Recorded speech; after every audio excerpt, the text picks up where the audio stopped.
송은재TV 시작합니다. 한동훈 장관이 청담동 술자리 그 허위사실 가짜뉴스를 퍼뜨린 혐의로 민주당의 김의겸에 대해서 10억 원의 손해배상 소송을 청구를 했습니다. 또 대통령실은 오늘 천공스승, 천공이라고 하는 사람이 대통령 관사를 이전하는 데 개입을 했다, 이런 주장을 늘어놓은 김어준에 대해서 고발하겠다라고 했습니다. 아마 오늘 안으로 아니면 내일 안으로 고발 조치를 할 것으로 보입니다. 모두 허위사실 유포에 따른 명예훼손입니다. 한동훈 장관과 대통령실이 가짜뉴스에 대해서는 다른 것 어떤 것보다도 가짜뉴스는 엄단하겠다라고 한 여러 차례 한 그 대국민 약속을 지킨 셈입니다.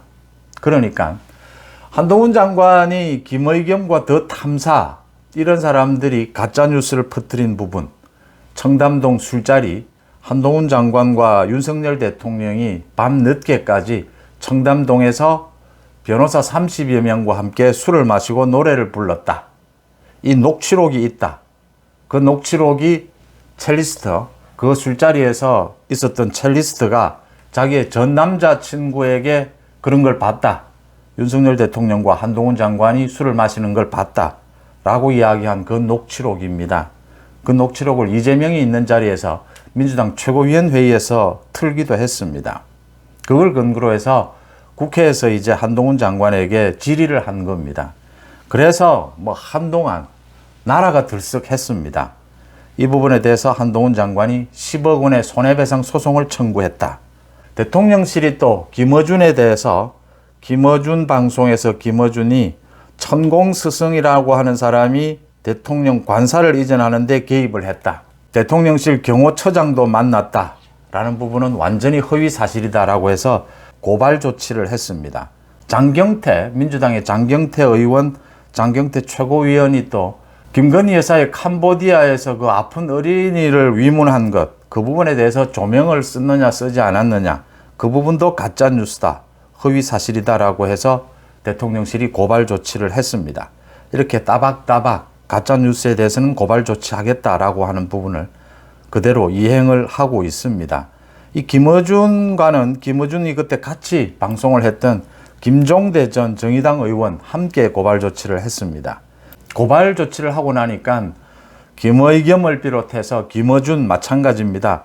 언제나 명예훼손, 허위사실 유포에 의한 명예훼손으로 걸린 사람들이 언제나 보이는 반응입니다. 법무부 장관이, 대통령이 이렇게 고발 조치를 하는 것이 온당하냐, 이런 법적 쟁송을 일으키는 것이 맞느냐라고 따지고 있습니다. 또 공익을 위해서 질문한 것이다, 의혹을 제기한 것이다, 공공의 이익을 위해서, 이렇게 반론을 제기를 합니다. 김의겸이 하는 말도 거의 이겁니다. 이게 10억 원짜리에 잘못한 것이냐, 앞으로 10억 원이 없으면 이런 의혹 제기도 못하느냐, 묻지도 못하느냐, 의혹이 생겨도, 이런 이야기들입니다. 김어준은 언론의 자유 뒤에 숨고 있고 김의겸은 정치활동의 자유 뒤에 숨고 있습니다. 공익을 위해서 행동했다라고 하는 겁니다. 공익, 공공의 이익을 위해서 의혹, 의문이 드는 것을 물어봤다. 그런 의문이 드는 것을 속 시원히 해결해야 될 대통령실, 법무부 장관이 그걸 해명하면 되지, 이렇게 법적 쟁송을 벌일 것이 있느냐. 그동안 정부 측에서는 이런 논란이 있어도 이렇게 소송은 벌이지 않았다, 이렇게 반발을 합니다. 의뢰하는 반발입니다. 단순한 허위사실이라면, 이게 법적 용어니까 그대로 씁니다. 단순한 허위사실이라면 맞습니다. 대통령실이 또 법무부 장관이 이렇게 소송을 걸고 손해배상까지 청구를 하고 이럴 문제는, 이런 부분은 가급적 자제를 하는 것이 맞습니다. 그런데 김의겸이 하고 김어준이 한 것은 가짜뉴스라고 하는 겁니다. 이게 명료하게 좀 구별이 돼야 된다. 허위사실이라는 것을 분명하게 알고 이게 가짜라는 걸 알면서 정치적 목적 또는 개인적 이익을 위해서 남을 공격하는 겁니다. 언론의 자유, 정치활동의 자유 뒤에 숨어서 이렇게 남을 공격하고 명예훼손을 하는 겁니다. 이 두 사람이 제기한 이런 가짜뉴스는 이게 지금 가짜뉴스라는 건데, 그래서 허위사실 단순하게 이렇게 이야기해서는 과거의 사례들과 좀 구별을 해야 되기 때문에 가짜뉴스라고 자꾸 이야기를 하는 겁니다. 이런 가짜뉴스로 나라를 뒤흔들었습니다. 이런 사실을 언제까지 용서해야 되느냐라고 하는 겁니다. 우리 법원도 이런 부분에 있어서 언제까지 좀 관대해야 하느냐라고 하는 겁니다. 검찰, 경찰 수사에서부터 재판까지. 제가 한 가지 예만 들어드리겠습니다. 지금 재판 중입니다. 1심 재판 결과가 나왔습니다. 벌금 500만 원입니다. 누구 이야기냐라고 하면 유시민입니다. 유시민. 유시민이 윤석열 검찰총장 당시에 윤석열 검찰총장을 흔들 목적으로 한동훈에 대해서 한동훈이 자신이 관여하고 있는 노무현 재단 이사장으로 관여하고 있었죠. 그 예금 통장 또 자신의 통장을 계좌 추적을 했다. 계좌 추적을 한 의혹이 있다라는 걸 제기를 했습니다. 그래서 민주당의 이해찬 대표까지 나서서 검은 그림자가 뒤덮고 있다라고 하는 등 별의별 소리를 다 했습니다. 그 재판이 지금 1심 재판이 끝났는데 500만 원 벌금입니다. 허위 사실을 유포한 건 맞는데 공공의 목적도 어느 정도 있었다 이겁니다. 유시민은 그 부분에 대해서 자신이 계좌를 추적하는 부분에 대해서 자신이 이렇게 잘 알 수도 없었고 또 이런 부분에 의혹을 제기한 것이다. 좀 논란이 있을 수 있는 부분이지만 자신이 유튜브 방송을 통해서 이런 문제를 제기를 하고 또 기존의 언론에 나와서도 그런 이야기를 했습니다. 이런 정도의 의혹 제기는 공공의 이익을 위해서 할 수 있는 것이 아니냐 이렇게 반론을 제기했습니다. 여러분들은 어떻게 보십니까? 500만 원 벌금 2심, 3심에 올라가면 좀 깎일 수도 있습니다. 한동훈 장관이 10억 원의 손해배상을 청구를 했습니다. 한동훈 장관이 직접 소장을 썼다라고 합니다. 본인이 직접 고소한 것이고 소송을 청구한 부분입니다. 검토를 해서 10억 원으로 했겠지만 나라를 뒤흔드는 이런 가짜뉴스에 대해서 저는 100억 원도 많은 금액이 아니다. 그러니까 철저히 패가망신을 시켜야 한다. 우리 사회에서 다시는 가짜뉴스를 하겠다라고 하는 생각, 언론 뒤에 숨어서 정치, 정당 뒤에 숨어서 이런 가짜뉴스를 하겠다라는 생각 자체를 할 수 없도록 만들어야 하고 사회로부터 격리시켜야 하고 철저히 패가망신시켜야 한다라고 하는 겁니다. 그러려면 10억, 100억 감옥에 잡아넣는 것보다 요즘은 이런 재산형이 더 사실은 고통스러울 수도 있습니다. 필요하다라고 하는 겁니다. 김의겸이나 유시민 마찬가지입니다. 김어준 마찬가지입니다. 지금 법무부 장관이 대통령실이 이런 고발을 할 수 있느냐, 이런 고소를 할 수 있느냐, 손해배상 청구를 할 수 있느냐, 정부에 관계하고 있는 사람들, 공권력을 움직일 수 있는 사람들은 좀 참아야 하지 않느냐, 그리고 언론에서 또 정당에서 정치인이 이런 의혹 제기는 할 수 있는 것이 아니냐, 뭐 물어보지도 못하느냐, 계속 이렇게 이야기를 하고 이 사람들의 공통적인 특징이 있습니다. 경찰이나 검찰의 수사를 받게 되면 좀 바보처럼 행동합니다. 정신병자처럼 행동하는 특징을 갖습니다. 공통점을 갖습니다. 재판정에서도 마찬가지입니다. 이 사람들이 참 평소에는 언론이나 정치 활동을 하면서 굉장히 똑똑한 것처럼 행동합니다. 참 김의겸, 김어준, 유시민 똑똑하지 않습니까? 그런데 검찰, 경찰의 수사나 재판정에 가면 좀 바보처럼 행동합니다. 몰랐다라고 합니다. 뭘 몰랐느냐?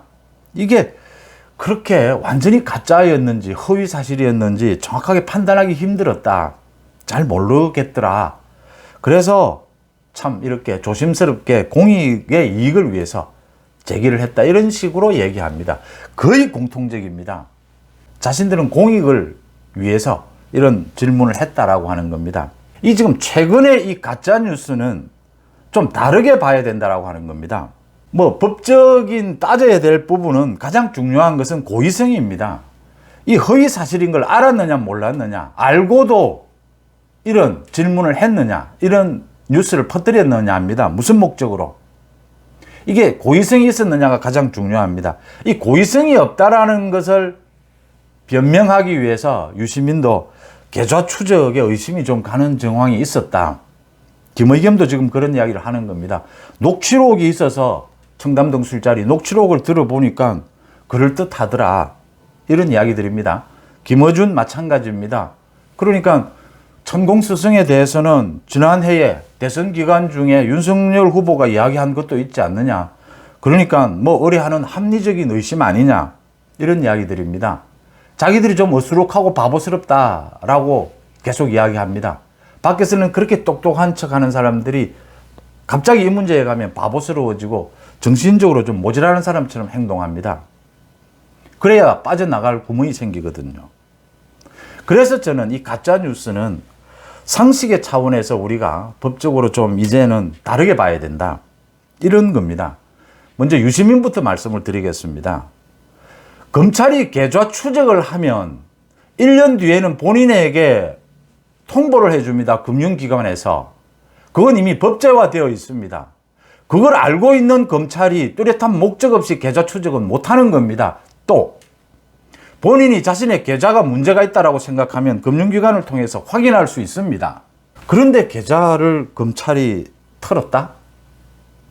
자신은 그거 잘 몰랐다. 그런 의혹이 들어서 문제 제기를 했다. 윤석열 검찰을 흔드는 나라가 시끄러웠습니다.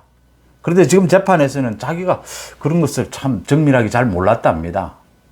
평소에 그렇게 똑똑하던 유시민이 갑자기 경찰, 검찰 수사가 있고 법원에 가면 모자라는 사람이 됩니다.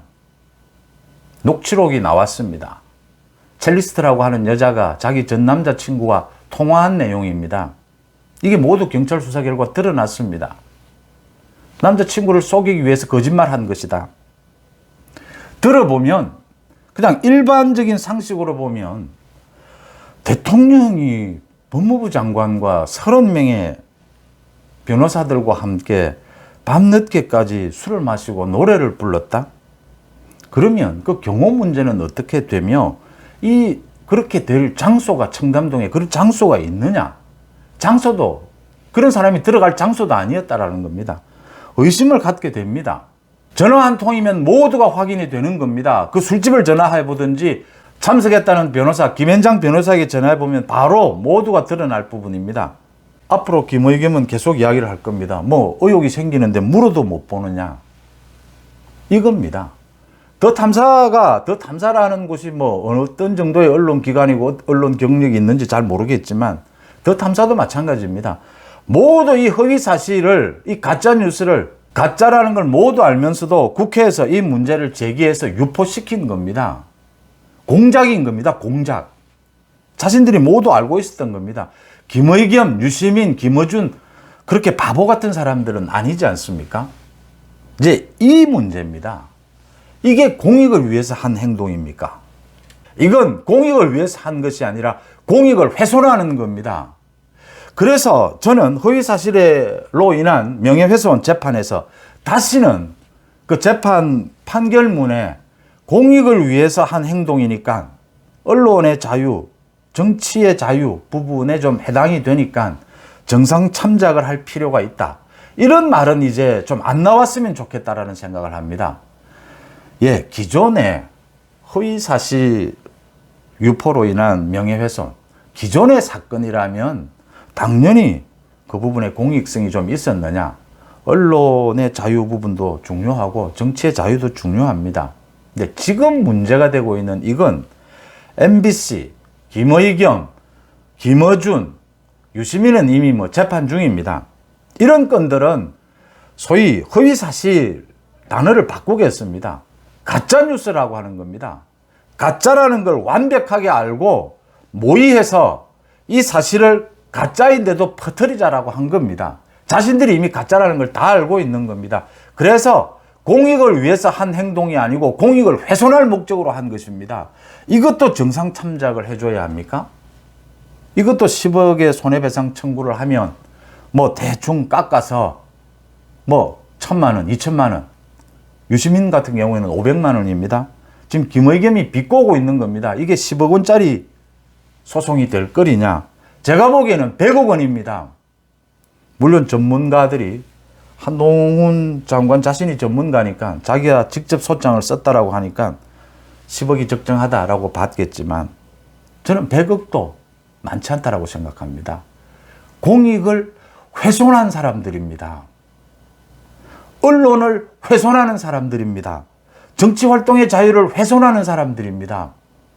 100억 원의 손해배상에다가 감옥에 쳐넣어야 합니다. 사회로부터 격리시켜야 한다고 봅니다. 지금 과거에 10년 전, 20년 전에 언론 기자 생활을 하다 보면 또 정치, 뭐 마찬가지입니다. 정치인들.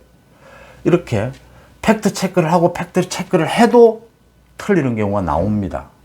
또 정말 확인하기 어려워서 애매해서 공적으로 문제 제기를 할 수가 있습니다. 보도할 수 있고 국회에서 질의할 수 있습니다.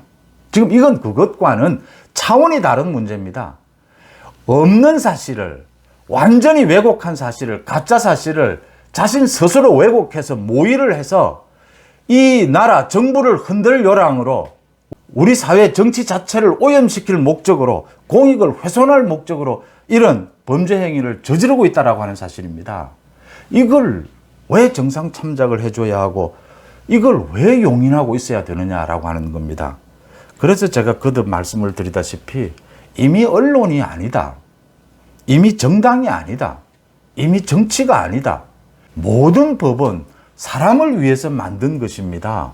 이미 사람이 아닌데 무슨 뭐 법적인 논쟁이 필요하고 솔직히 수사가 필요하고 재판이 필요합니까? 궁극적으로 말씀입니다. 이제는 경찰, 검찰의 수사, 이 허위사실 유포로 인한 명예훼손에 대한 검찰, 경찰의 수사 자세도 바뀌어야 하고 법원의 재판도 좀 바뀌어야 한다고 하는 겁니다. 대충 뭐 500만 원 벌금, 뭐 별로 자기가 죄졌다고 생각지도 않습니다. 그걸 보는 많은 사람들도, 국민들도 유시민이 뭐 그렇게 뭐 나쁜 행동을 한 것 같지는 않구나. 뭐 정치활동, 뭐 언론활동 하다 보니까 뭐 실수를 해서 500만 원 벌금 받았구나. 비웃고 있습니다. 10억 원의 손해배상 소송을 가지고. 앞으로 10억 원 없으면 국회에서 질문도 못 하겠네 이러고 있습니다. 이런 사람에 대해서도 우리는 사법 시스템에 의해서만 처벌해야 합니다. 그 사법 시스템이 바뀌어야 하지 않겠습니까? 송재TV 마칩니다. 고맙습니다.